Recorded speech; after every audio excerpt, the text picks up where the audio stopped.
Assalamualaikum warahmatullahi wabarakatuh. Salam sejahtera untuk kita semua. Saya ucapkan terima kasih kepada panitia Semnaskan FKP Undana yang ketujuh tahun 2020 dan telah memberi saya kesempatan untuk menyampaikan makalah saya pada Semnaskan kali ini. Kita mulai.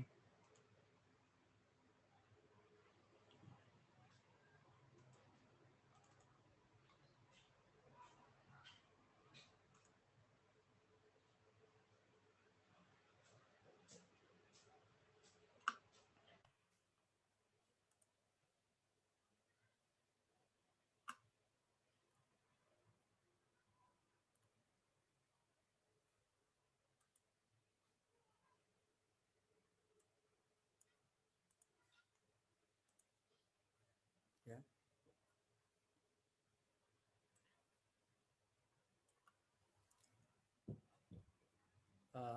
Makalah yang saya sampaikan adalah judulnya adalah kadar lemak dan kinerja pertumbuhan ikan patin Pangasius hypothalamus yang diberi pakan rasio karbohidrat dan lemak berbeda. Saya berasal dari Fakultas Kelautan dan Perikanan Undana.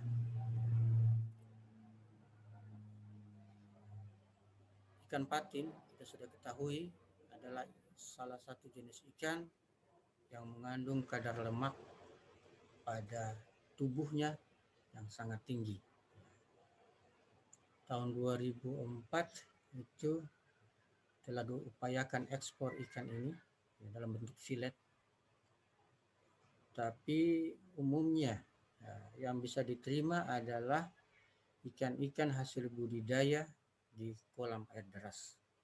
Sedangkan kolam air deras sendiri itu sangat sedikit jumlah orang yang melakukan budidaya di kolam air deras. Sedangkan ikan-ikan yang berasal dari KJA atau keramba jaring apung itu ditolak. Jadi eksportir itu menolak untuk ekspor ikan patin yang berasal dari KJA dengan alasan bahwa kadar lemak itu terlalu tinggi. Nah, ini menjadi kendala sebenarnya dalam bidang perikanan. Kalau kita lihat di sini perbandingan kadar lemak patin budidaya KJA dan air deras, kita lihat di sini ada lemak daging dalam bobot keringnya 30,59%. Ini bobot keringnya. Kita bisa bayangkan 30,59%. Sedangkan di air deras kadar lemak bobot keringnya adalah 13,26. Ini 13,26 ini masih dalam range kriteria filet ikan yang bisa diekspor.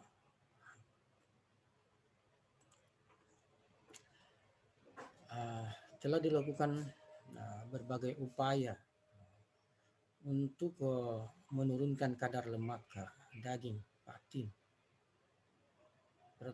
Satu yang dilakukan adalah dengan pemberian L-karnitin. L-karnitin ini adalah salah satu jenis asam amino non esensial yang berperan dalam metabolisme lemak dalam tubuh, terutama dalam katabolisme lemak. Ini sudah dilakukan dan menghasilkan dari lemak daging bobot kering itu 32,35%, menghasilkan lemak daging bobot kering 7,51%. Kalau kita lihat penurunannya cukup signifikan, jauh sekali. Ya. Namun demikian,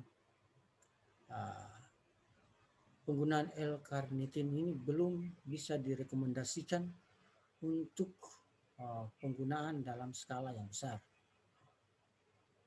Kenapa? Karena harga asam amino ini sangat tinggi, ya. Sehingga kalau kita mau menghitung nilai ekonomis dalam usaha menggunakan L-carnitine, maka ada kemungkinan mengalami kerugian, ya, karena tingginya harga pakan yang mengandung L-carnitine ini. Yang menjadi masalah sebenarnya dalam kajian ikan patin ini adalah aspek genetiknya. Karena ikan patin ini memiliki kemampuan lebih dalam metabolisme lemak, terutama dalam lipogenesis.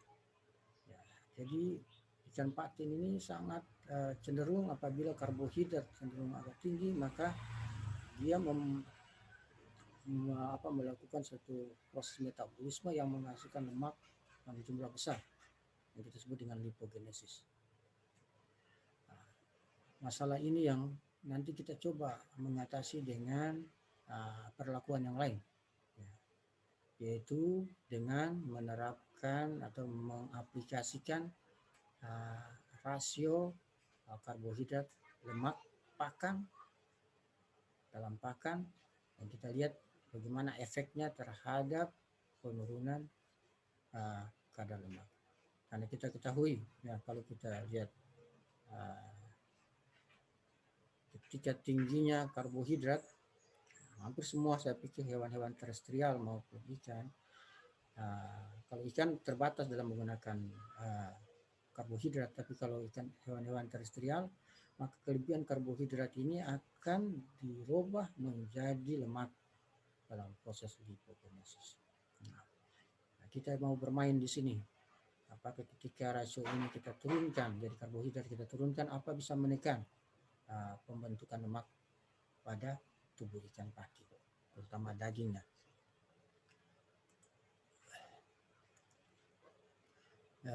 Metode penelitian kita menggunakan komposisi bahan pakan seperti ini.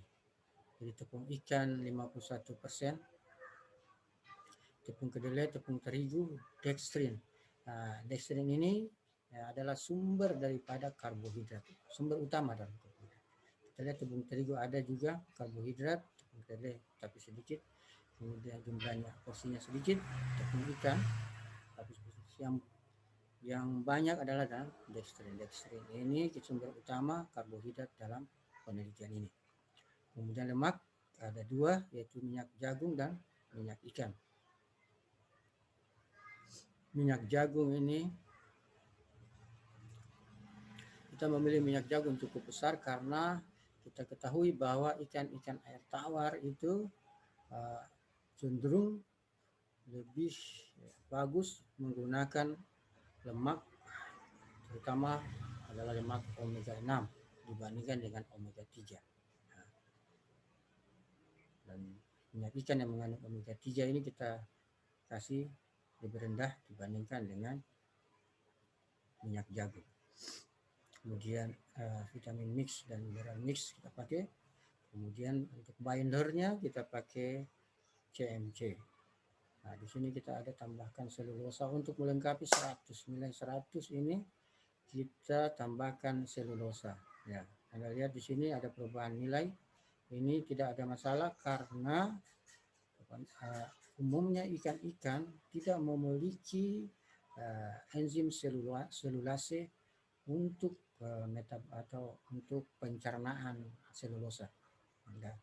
Dengan pemberian selulosa ini, selulosa akan keluar bersama feses. Jadi tidak ada efek sama sekali terhadap ikan uji. Kemudian ketika kita proksimat, kita dapatkan dari pakan tadi protein itu 36,12%, untuk rasio 2 35,78%, rasio 3 35,9%, rasio 4 35,90%. BETN, bahan ekstrak tanpa nitrogen, ini yang kita sebut dengan karbohidrat. Ini ada lihat di sini, rasio 1 15,97, rasio 2 27,43, rasio 3 32,51, dan rasio 4 31,51. Untuk lemak kita lihat Semakin rendah rasio, lemaknya semakin tinggi. Rendah pada rasio 4. Sedangkan energi per kalori energinya itu ya sekitar 300 lah. 300 yang rendah di sini. Rasio 4, 264,5. Energi per protein itu 8,2 untuk rasio 1, 8,4 untuk rasio 2, 8,3 untuk rasio 3, dan 7,4 untuk rasio 4. Ini masih berada pada range pertumbuhan yang bagus untuk ikan. Karena energi per protein yang bagus itu adalah rasio antara 7 sampai 12.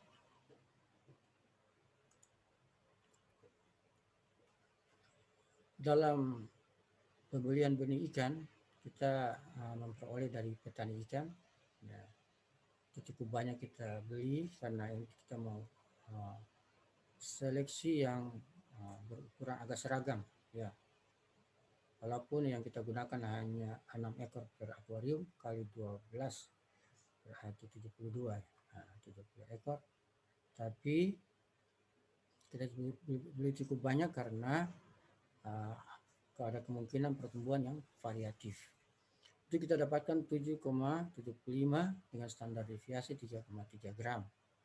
Itu setelah 2 bulan pemeliharaan diberi pakan komersil, ini hanya mencapai 16,1 gram, standar deviasi 0,5 gram. Cukup rendah, padahal target kita awalnya itu harus mencapai sekitar paling minimal 25 gram. Karena pertimbangan ini umur ikan sudah bertambah, ada kemungkinan efeknya terhadap pertumbuhan, maka waktu pemeliharaan 2 bulan di dalam kondisi laboratorium ini kita merasa cukup untuk dijadikan ikan uji. Jadi ikan uji sebanyak 6 ekor ini kita masuk ke dalam akuarium. Ini ukurannya 50 kali 30 kali 40 cm. 40 cm adalah tinggi airnya. Tinggi airnya. Sehingga total volume air adalah 60 liter. Kita masukkan ikan sebanyak 6 ekor. Kemudian sistemnya adalah sistem resirkulasi air. Faktor yang kita jaga di sini adalah suhu air, karena dalam rangka untuk memacu pertumbuhan, maka faktor yang penting adalah suhu. Kita pertahankan sekitar 30 derajat Celcius. Nah, untuk mempertahankan itu, kita buat penampung yang diberi heater atau pemanas, sehingga suhu kita jaga akhirnya berkisar antara 29 sampai 31 derajat Celcius. Nah, pakan yang kita berikan secara excitation 2 kali sehari, itu pada pukul 7 dan pukul 17.00. Setelah 60 hari pemberian pakan percobaan, ikan dipuasakan selama 24 jam dan ditimbang satu persatu untuk mengetahui bobot akhir. Sebanyak 2 ekor ikan dari setiap akuarium digunakan untuk analisis proksimat tubuh dan 3 ekor diambil daging bagian lateral untuk dianalisis proksimat daging. Jadi tujuan dari pemuasaan ini adalah agar yang benar-benar ditimbang adalah bobot biomasa ikan, bukan material yang ada dalam perut dan lambungnya. Analisis kimia, analisis proksimat yang meliputi kadar protein kasar, lemak kasar, BETN, abu, serat kasar, dan air dilakukan terhadap bahan pakan dan pakan. Jadi bahan pakan kita lakukan setiap bahan pakan yang mengandung protein, karbohidrat, dan lemak. Bahan pakannya seperti mineral mix, vitamin mix, CMC itu kita tidak lakukan proksimat. Yang kita lakukan itu ada tepung ikan, tepung kedelai, tepung terigu. Itu saja yang kita lakukan proksimat. Kemudian sedangkan daging dan tubuh meliputi kadar protein kasar, lemak kasar, dan abu dan air. Analisis proksimat bahan dan pakan dilakukan pada awal percobaan. Sedangkan analisis proksimat total tubuh ikan dilakukan pada awal dan akhir percobaan, dan proksimat daging dilakukan pada akhir penelitian. Prosedur analisis proksimat terdapat pada Takeuchi 1988.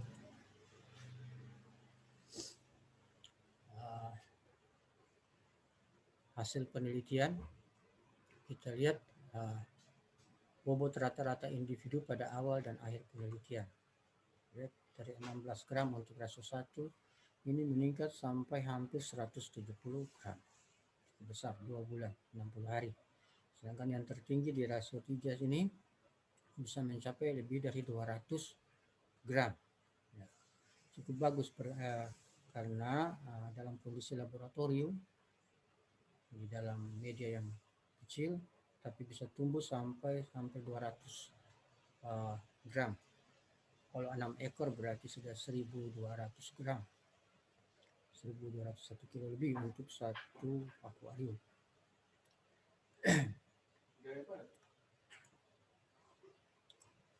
Kemudian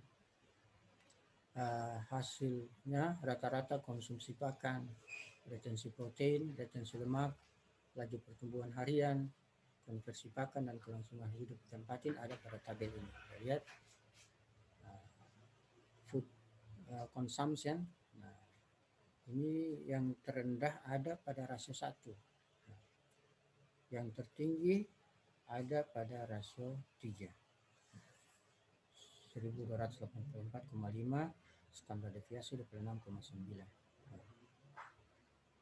Ini konsumsi pakan antara rasio 3 dan rasio 4 ini tidak berbeda nyata.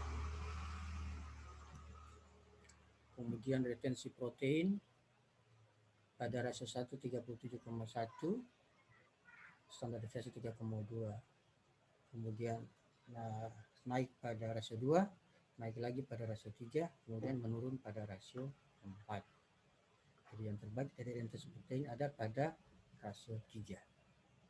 Retensi lemak yang terbaik itu tertinggi itu ada pada rasio 4. Nah, ini dapat kita bisa punya gambaran bahwa memang semakin banyak karbohidrat, proses lipogenesis itu semakin berlangsung. Sehingga dengan banyaknya karbohidrat, kadar lemak ikan juga akan semakin tinggi. Kemudian laju pertumbuhan harian ini terendah pada rasio 1 3,96, standar deviasi 0,007. Kemudian yang tertinggi pada rasio 3 4,33, standar deviasi 0,05. Ini berbeda, semua perlakuan berbeda. Hanya perlakuan rasio 2 dan rasio 4 yang sama. Laju pertumbuhan harian yang terendah itu ada pada rasio 1 dan yang tertinggi ada pada rasio 3. Food conversion ratio, konversi pakan ini untuk rasio 1 itu 1,33, standar deviasi 0,07. Ini menurun, dan yang terendah itu ada pada rasio 3. Jadi rasio 3 ini menghasilkan konversi pakan yang terbaik dibandingkan dengan ketiga perlakuan yang lain. Sedangkan untuk kelangsungan hidupnya itu semuanya 100%.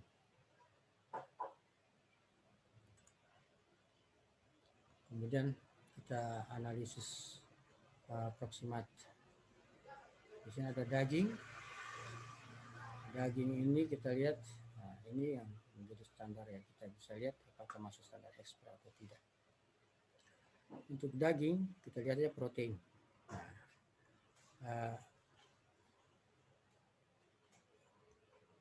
Kadar protein cukup tinggi pada rasio 1. Walaupun tadi laju pertumbuhan terendah, tapi konsumsi pakannya juga rendah, sehingga kadar protein, retensi proteinnya rendah, tapi jumlah konsumsi juga rendah. Ketika proksimat daging kita dapatkan nilai yang paling tinggi 84,4, standar deviasi 4,6. kemudian menurun pada rasa 2, rasa 3 menurun, dan rasa 4 semakin menurun pada protein daging. Kemudian lemak, kita lihat di sini lemak pada rasa 1 ini cukup rendah, 8,6 plus minus 0,7, standar deviasi 0,7. Jadi 8,6 dari bobot kering ini cukup rendah, hampir mendekati hasil penelitian Siswanto yang mendapat penggunaan L-carnitin, ya, itu 7, sekian. Kemudian semakin tinggi rasio, kadar lemak daging juga semakin meningkat.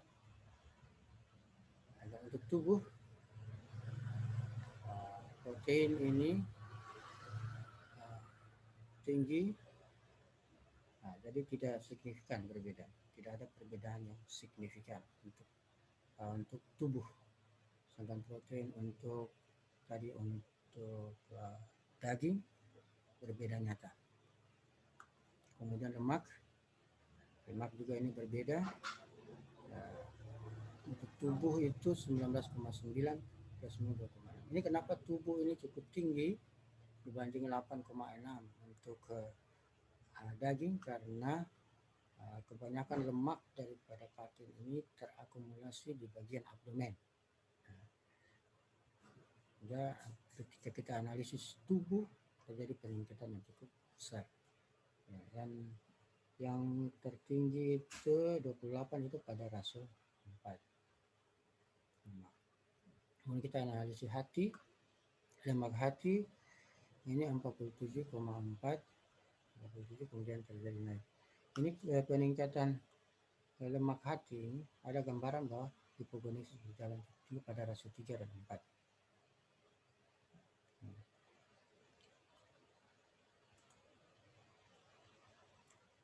Kesimpulannya, bahwa ikan patin Pangasius hipothalmus yang diberi pakan uji rasio karbohidrat lemak 3 atau mengandung 32,51% karbohidrat dan 10,89% lemak menghasilkan kinerja pertumbuhan terbaik. Rasio satio mengandung 15,97% karbohidrat dan 16,19% lemak menghasilkan kadar lemak daging 8,6 dengan standar deviasi 0,7 bobot kering dan merupakan kadar lemak terendah. Dari sini kita memberi satu gambaran bahwa bergantung pada hasil penelitian bahwa apa tujuan kita. Apabila tujuan kita untuk produksi, maka kita menggunakan rasio 3. Tapi untuk tujuan ekspor, maka kita menggunakan rasio 1. Saya pikir cukup sekian dan terima kasih.